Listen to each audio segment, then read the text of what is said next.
And welcome to the podcast. I'm Ross. I'm Phil, and this is Ross and Phil. I'm just going to let you do it now. I'm not bothering. No, that's not how it goes, Mr. Boyask. So, for those of you that are new to the podcast, I forget to do this every time. I'm Phil. Hi, this is Ross. Hi. I run a blog. Ross makes films. We used to do stuff together. That sounds gay. Can I just say, I does make films. You does make films. You does. I does do that. Yes. And we decided a while ago, well, actually just over a year ago, to start a podcast because we always talk about films, but we never recorded it. And I thought, well, it might be good for someone to listen to. And who knew that some people actually like listening to it? Yeah, I had a friend the other day. Well, not, I had a friend. He's gone now. No, but a friend of mine mentioned the other day that he started downloading. He's a very talented actor, in fact. He said he's been listening to it and really enjoyed it. I was like, how is Tom doing? Different guy. Oh, different Tom Cruise. Oh, yeah, shit, I gave it away. Yeah, different guy. But he said, funnily enough, he actually said it's like just having a chat with me. Yeah. Like, it's kind of us, obviously. This is our thing. Is we're about as ordered and organised as nothing, but occasionally little gems of banter come out. And this is our fourth, potentially fifth wrap-up podcast of things we've seen. We have no idea of the number, do we? No, we don't. I think it's 4 or 5. But basically, we watch a lot of films. We talk about a lot of films, and our podcasts tend to focus around a theme. And this theme is basically wrapping up all the shit we've seen into one. I've watched I don't think we've really talked about films much this year. I will say that a couple of the things, because we said we're going to start this one from January, ignore December or whatever, which is fine. Although I saw some good stuff in December. But we have talked about some of these films that are on my list for January, like a couple at least. So we haven't done, maybe not within a wrap up, but there's a certain rant film that it was early in January, but we talked about Aquafuck. Of course, yes, Aquafuck. We actually did a podcast on Aquafuck. So just to give you a theme, I've decided this year that on my train journeys to try and catch up on some films I haven't seen for a while. So just to kind of do a bit of a reassess, and I'll take you through a couple of them really quickly. I watched The Rock again, a film I was not that keen on the first time I saw it. I was wrong. It's amazing. It's fucking amazing. The Rock's amazing. And genuinely, I don't know why I didn't like it. I also didn't like World War Z the first time I saw it. And do you know what? Watching the hardcore version... there's all penetration and stuff. Yeah, there's quite a lot to like in that film. I thought it was... I remember seeing it at cinema because I hadn't read the book. And I remember watching it going, it's all right. It's all right. It was fine. I didn't have any real problems with it. And actually, the uncut version is nice. It's got some real intensity in it. What other films have I also watched Scum. Well, Scum's amazing, but I haven't seen it in a very long time. Can I just suggest you don't watch it on a train? Oh, yeah. There's a specific scene in a greenhouse. Little bit awkward on a train. I've found myself occasionally, if I'm watching something on my phone or on my iPad, but normally on my phone, and not normally films, but sometimes occasionally films, like TV. Stop watching porn on the train, Ross. And it gets grotesque. I'll never stop watching porn on a train, Phil. It's my right to do so. But when it gets to some of the more sexy time stuff, I've found myself literally covering the screen with my hands. Almost like I'm looking through my hands at the screen because I feel very aware. I tilt the screen toward... I did this once. Towards your dick. Towards my dick. I can't remember what film it was, but I tilted the screen away from the person sitting next to me, and then realised that actually, when we went through a tunnel, you could see it in the reflection in the mirror in the window. I've seen that before. I've sat there watching, I don't know, Ava Adams and Lily LeBeau fucking each other or something, and I've realised for people who like Brazzers, and I've noticed I haven't done that, just to be clear. Thank God. I haven't done that. But I have noticed when I'm watching something a touch more racy, because of the images moving or whatever, but you see them reflected in the window next to you, and it's like, 24 people can see this. not the person next to it, because you kind of see it through the seats behind you or in front. Yeah, it's brilliant, isn't it? Okay. I also watched 2 other films just to wrap up this little mini section. I rewatched Black Panther. Okay. And it's still really average. Is it like 6 out of 10, basically? Yeah, it's exactly a 6 out of 10. And it would be higher if the final act was better. Yeah, the final act is garbage.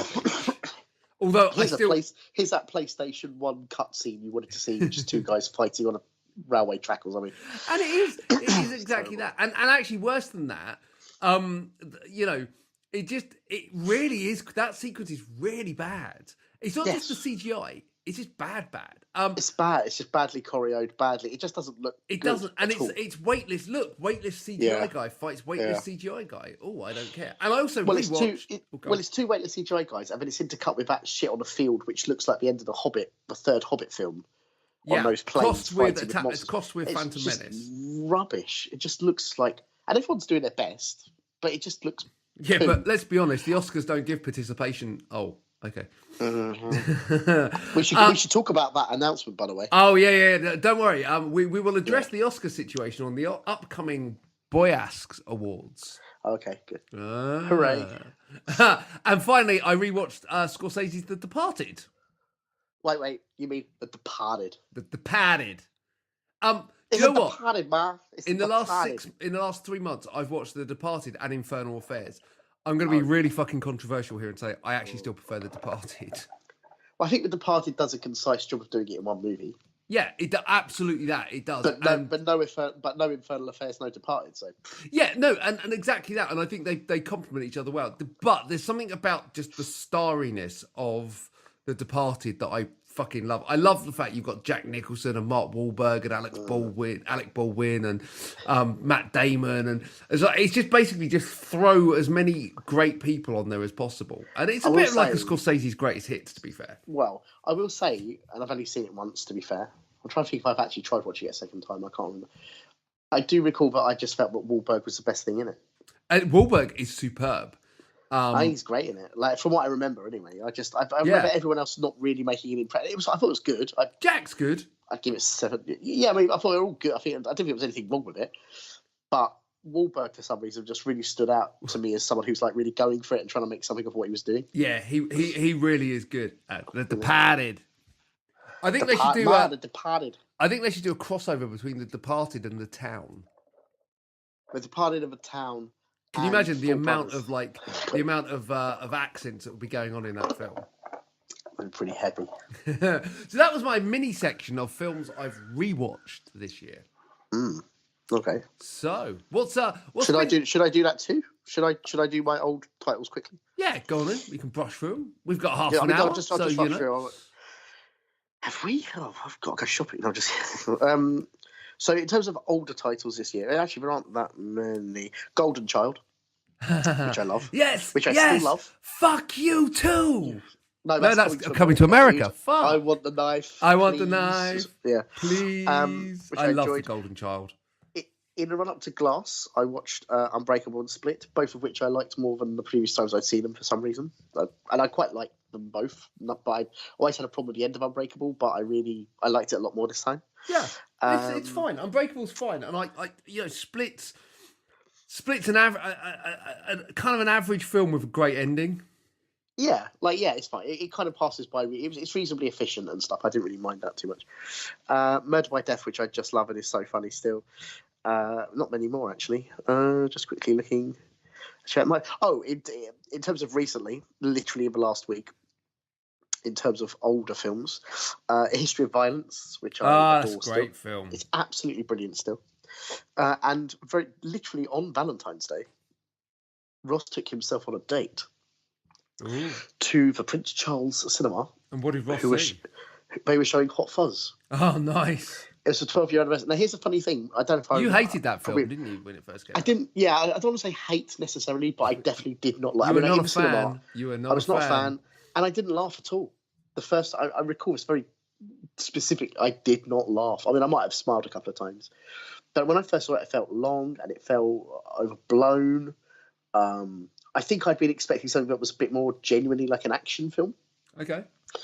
Because Nick Frost is an actual kickboxer and all these other things, and obviously they're all big fans of genre. And I guess I just thought I was going to see more. I knew it was comedy, but I don't know. Anyway, so and it was quite long and stuff. I will say, in the intervening years, I've seen it, let's say 4 or 5 times, and each time I want to say watched it, it's been on, like while I'm working or whatever, and I have what's the word? Disliked it less each time. Like, I love Timothy Dalton. I genuinely, by now, I love Timothy Dalton. Oh, Timothy Dalton's amazing. He's amazing. And I don't think I ever thought anyone was bad, but I really, stop me, I'm a slasher of prices. Like, all that. I love that. He's so delicious in it. And the cast is incredible, and it's really, really well made. So I feel like in the intervening years, I've either softened on it or whatever. So to see it for the second time in the cinema, and it was on 35, which was nice. Not that that's not the most important thing, but okay. I was really, really into it. Like, I think it's because it's worn me down over the years, for whatever I'm saying. But I don't mean that in a bad way. But look, it's charmed its way to my heart, for whatever that. And it flew by in the cinema this time. Independence really Day did the same to me, right? First time I saw Independence Day, I was like, this is the biggest piece of shit ever. And then I watched it again, and then I watched it again, and then I watched it again, and then I watched it again. Like in Clockwork Orange, I made you sit there. Yeah, and then like, after about 3 or 4 times, I'm like, I kind of get this now. And then like now, anytime it's on, I'm just like, yeah, this is brilliant. I love Independence Day. like I'm not going to say it's good, but I love Independence Day. I just adore it. I mean, and I still one of the few people who really like the sequel. Yeah. Even though I know it's not good. Oh no, it's. I had a massive grin on my face when I came out of the cinema. Oh, yeah, I loved it. I missed one out actually. I missed 2 out. I rewatched Children of Men. That's a great film. Oh my god, it's still so fucking fantastic. And just the cinematography in it. I mean, luckily, if it was done this year, or unlucky if it was done this year, the cinematographer wouldn't get to say anything. That's changed now. It has changed. Yes. Apparently, social media got it wrong.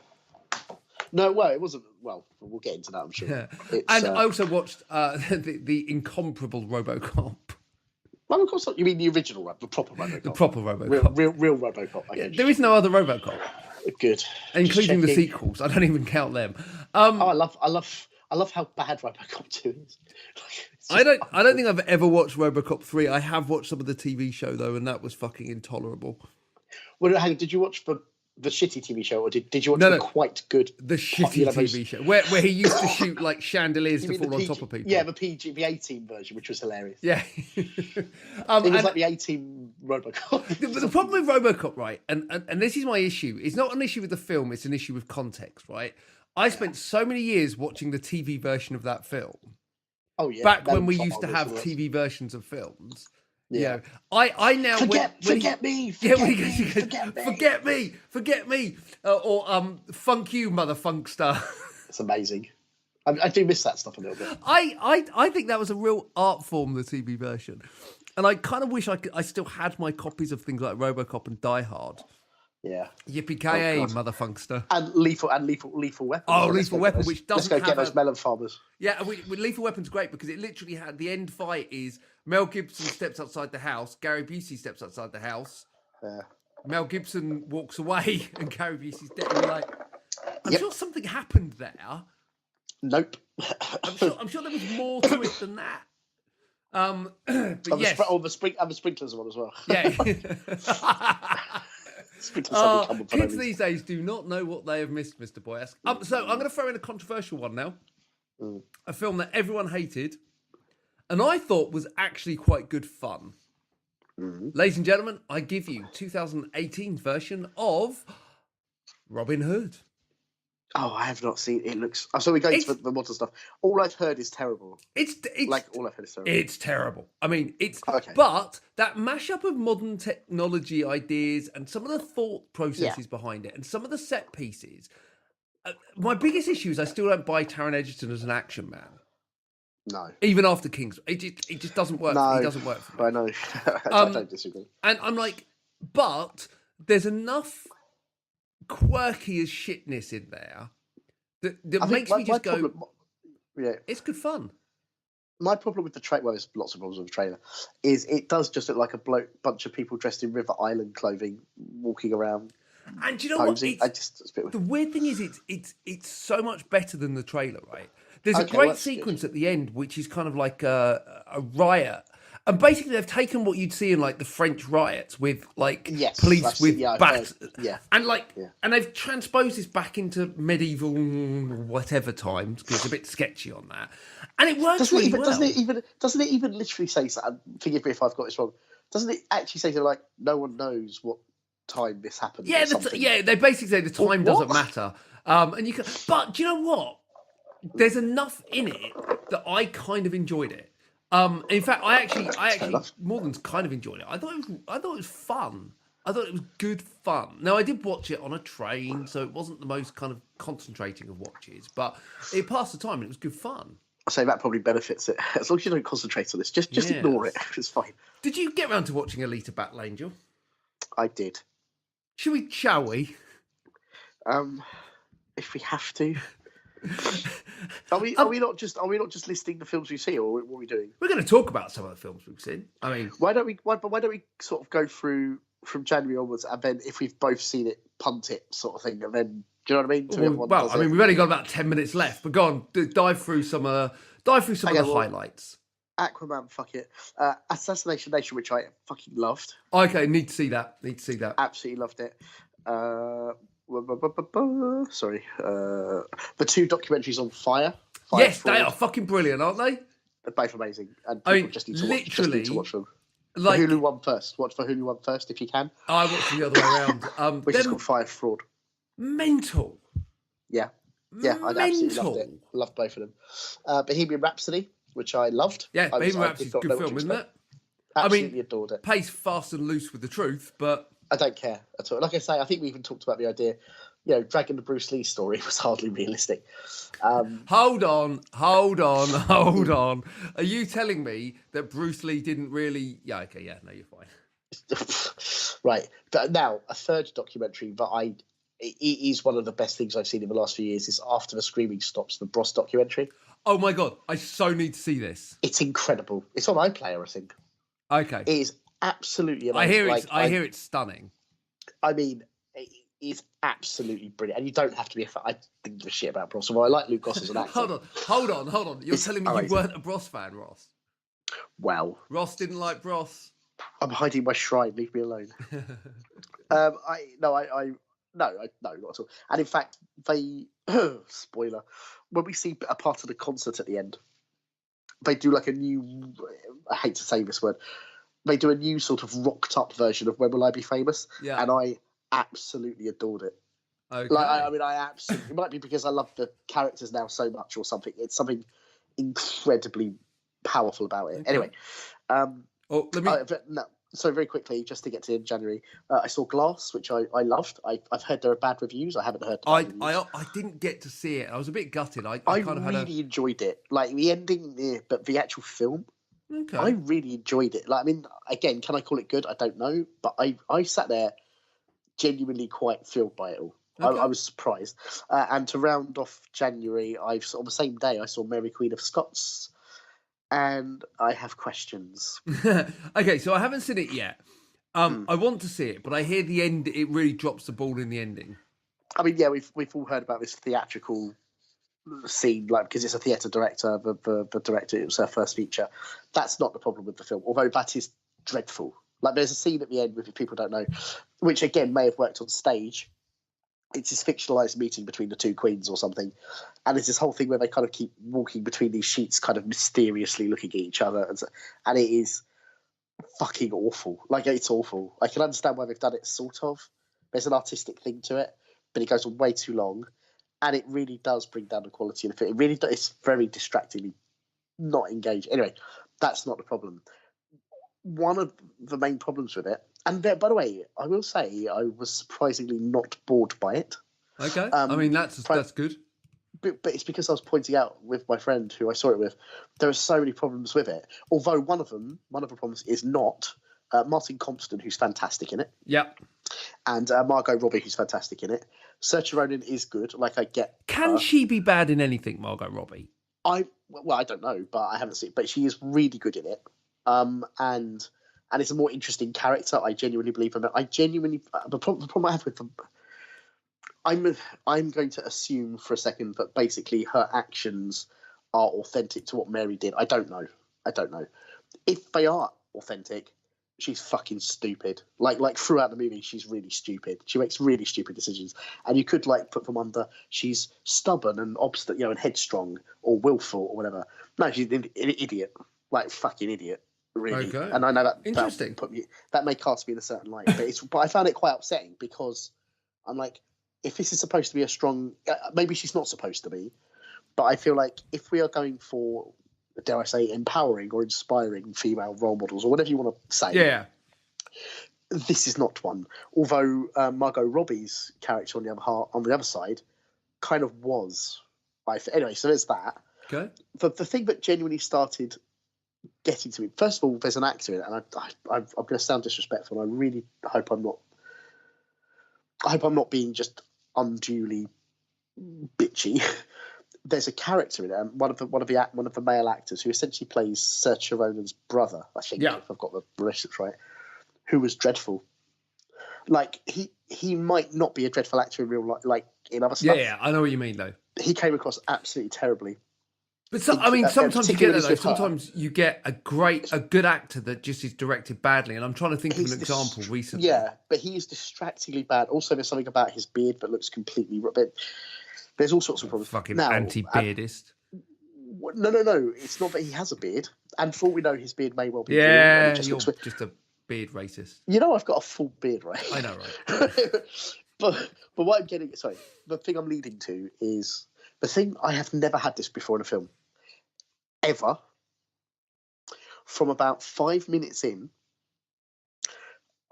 I had a moment where there's a character played by Guy Pearce, and he turns around in the shot so his back is to the camera, and half his hair was tucked into his ruff, and half his hair was out of his ruff, and I was like, fucking continuity, what's going on here?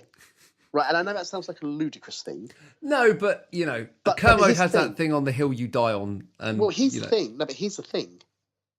All the way through the movie, everyone's hair and makeup, because it's nominated for hair and makeup, if I remember correctly. Yes, it's appalling. It's all over the place. The hair and makeup in this film is, I'm not joking, all over the place. Okay. I don't know if they didn't have a continuity person. I don't know if they had a makeup person, but I don't know if it was a decision. Yeah, like people in real life, their hair would be not always good, and what I'm getting at is there's so much detail in the film, so much period clothing, and obviously the hair and whatever, and it is constantly wrong or different. For a bundle of films you were only going to go through briefly. Sorry, but it was really, no, that's fine. Okay, but that's the end of January. So my January is kind of the tale of 3 Netflix movies, 4 Netflix movies. Obviously, Fyre was brilliant.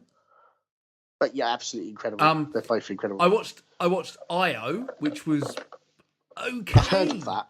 It's okay. I watched Dumplin, which was really quite good. I love Dumplin. And then I watched Close, which is really quite bad. Oh, the Numi Rapace film. Oh my god, it's boring as fuck. Yeah. I mean, I haven't seen it. Genuinely boring. To the point where I realised that about an hour in, I picked up my phone and I was checking my emails. And I was like, oh, hold on, shit, I meant to be watching this film. It should be hotting up by that point, really, shouldn't it? Yeah. King of Thieves is not a Netflix film, but it was shit. No, I've heard it's not good. I mean, come on, man. I mean, it's half Lock, Stock, hey, Cockney geezers, and half fucking Goodfellas. That could be good, but not good Goodfellas. It's imagine Goodfellas directed by Simon Phillips, and you probably kind of get. Oh God! Why'd you have to say his name? Oh, Every podcast. So King of Thieves is weird. I watched Robin Williams Come Inside My Mind, and it crushed me. I need to see that. See that. I've heard I'll be very, very upset, so I need to kind of. It's brilliant though. Do you know what's best about it? As good as the film is, and all the kind of thought process and everything else behind it, there's outtakes and behind the scenes stuff from Mork and Mindy that I've never seen. Oh. And it is just when you sit there and you just kind of go, if you wanted a piece of footage that encapsulates everything that was great about Robin Williams, that was it. I mean, do we see him doing cocaine at all in Mork and Mindy? Because he was coked out of his mind. They talk about it, and you definitely see him. He's definitely fucking out of his face. Also within that, there's a great interview with as part of it with Bobcat Goldthwait. Oh, cool. Who obviously him and Robin Williams are really close. I only found out that they were like basically best buddies. When I was listening to a Joe Rogan podcast with Goldthwait, and they had a close relationship that I never knew about. So.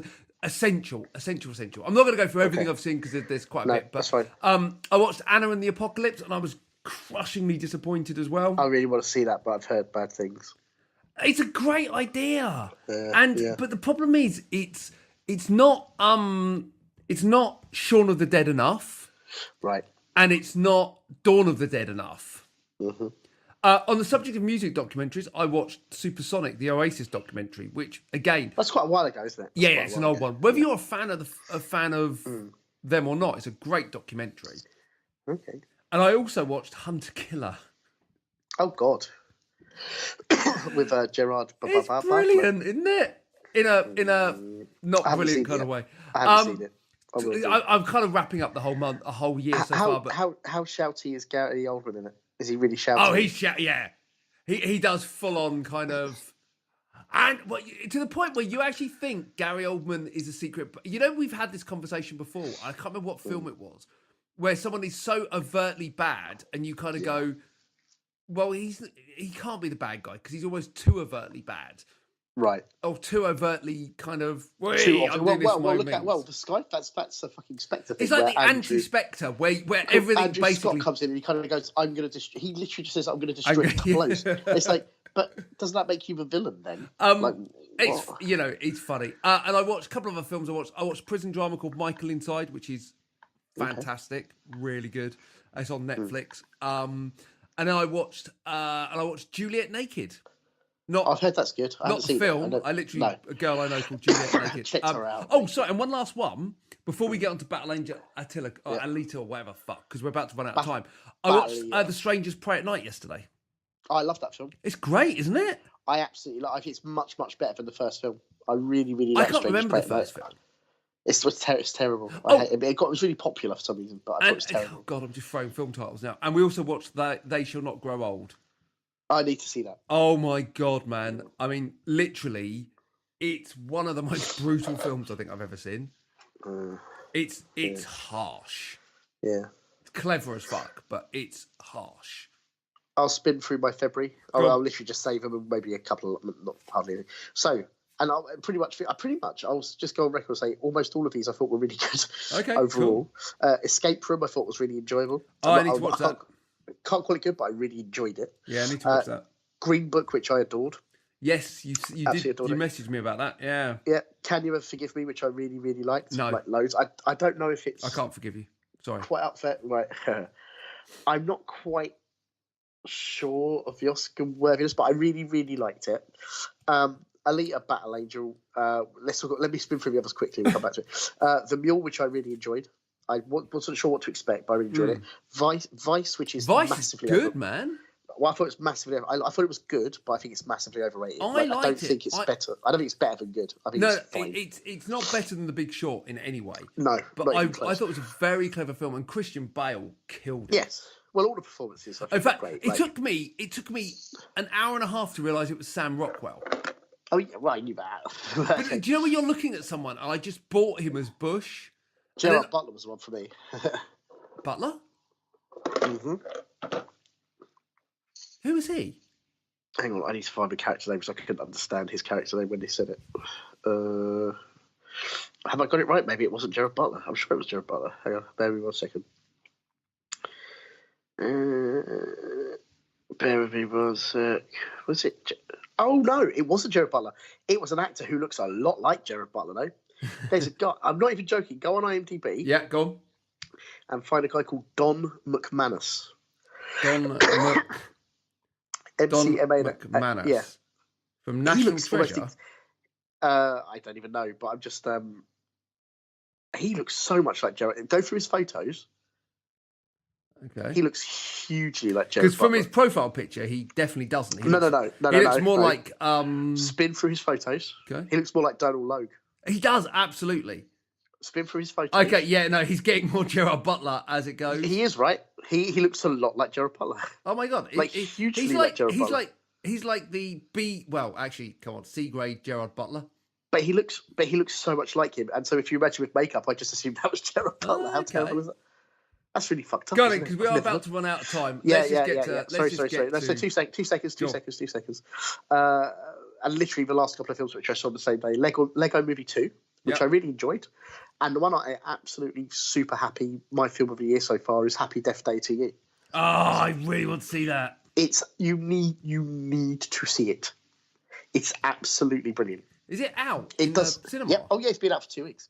Oh fuck, man! It's not come to my cinema at all. Seriously, go and see it as soon as you. I promise you, and see it on the big screen. It's fucking amazing. I hate my fucking shitty wonderful. Cinema. And let me put it this way: it's not just more of the. It is more of the same. And it's not just a horror movie; it's a heist movie. It's really, really brilliant. I absolutely loved it. And please go and see it ASAP. And it's literally not on at my cinema.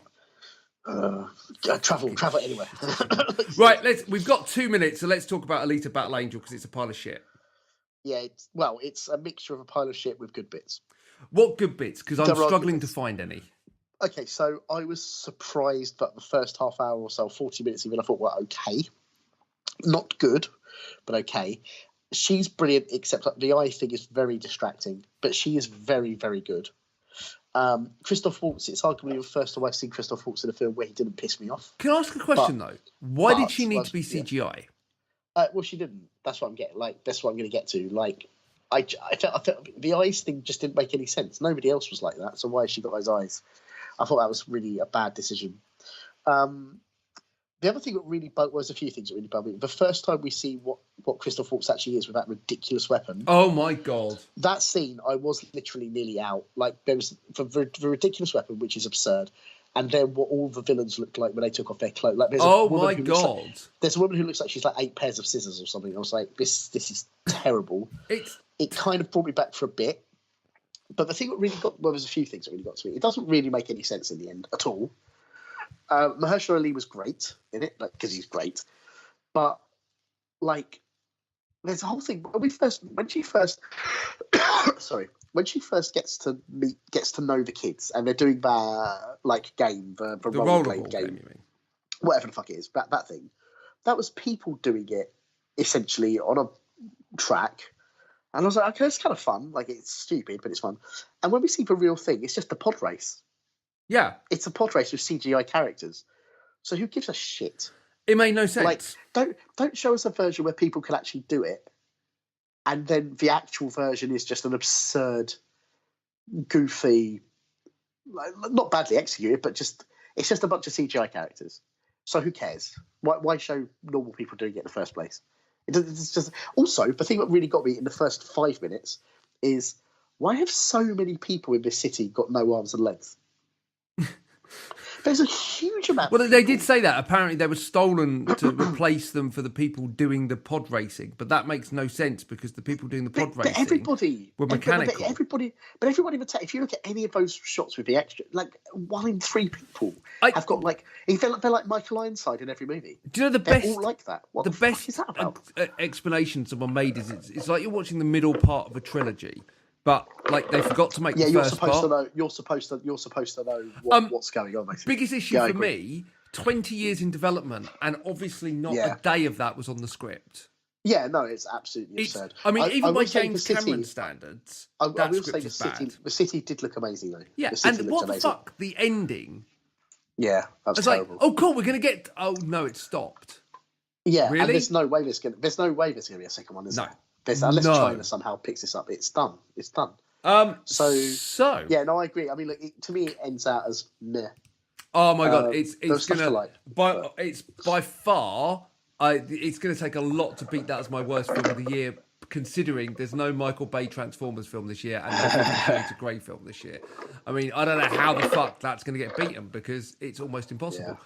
I mean, it's a bad start. It's a bad start. So, Mr. Boyask, let the wonderful listeners know where they can find out more about you. Yes, Facebook, Twitter, Instagram. It's at Ross Boyask. Please also follow at Evo Films UK on all of those for Evolutionary Films, the film company I'm work with, and part of, and all that shit. And also, if you want to follow this action movie franchise I'm making, it's at Vengeance Film at Vengeance Film UK. Before I fade out. And if you want to find out more about us and the podcast, check out www.philsquickreview.co.uk. We're on Twitter at PhilQuickReview, no S in that. And you can check us out on Instagram, Ross and Phil Talk Movies. We'll be back literally in just under a week, where we will deliver the first annual Boyask Awards, which is our kind of Oscars for people that the Oscars don't care about. Thanks for listening. Bye. Bye. Bye.